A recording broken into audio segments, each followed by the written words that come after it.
আসসালামু আলাইকুম বন্ধুরা, সবাই কেমন আছেন? আশা করি সবাই ভালোই আছেন। এই শীতের বিকালে সবাইকে জানাই শীতের শুভেচ্ছা। তো সেই কামনায় আমরা একটা জিনিসই বলতে চাই, গ্রাম বাংলার কিছু কিছু অপরূপ দৃশ্য আছে, তার মধ্যে এটা অন্যতম। আর এই শীতের সময় যারা আপনার ধান চাষ করে আর কি, তাদের মুখে অনেক হাসি থাকে, কেননা আমাদের এই দেশ হলো কৃষিপ্রধান দেশ। আর এই কৃষিপ্রধান দেশের জন্য এখানে অনেক কিছু উৎপাদন হয়, তার মধ্যে একটি হলো ধান। আর ধানই বেশিরভাগ মানুষ উৎপাদন করে থাকে, কেননা এখানে আপনার ধান এমন একটা ফসল যে সব জমিতেই এটা চাষ হয়। আর অন্যান্য ফসল জমি ভেদে ফলন বেশি কম হয়ে থাকে।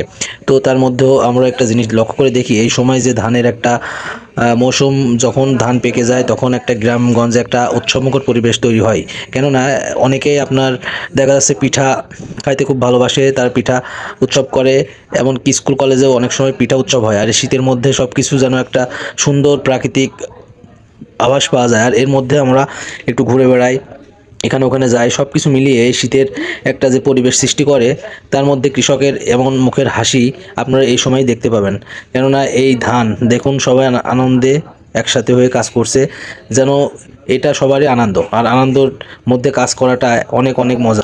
তাই সবার উপরে ভালোবাসা জ্ঞাপন করে আজকের ভিডিওটি এখানেই শেষ করছি। সবাই আমার জন্য দোয়া করবেন, সবার জন্য রইল দোয়া ও ভালোবাসা। সবাই ভালো থাকবেন, ইনশাআল্লাহ আবারও দেখা হবে কোনো একটা নতুন ভিডিওয়।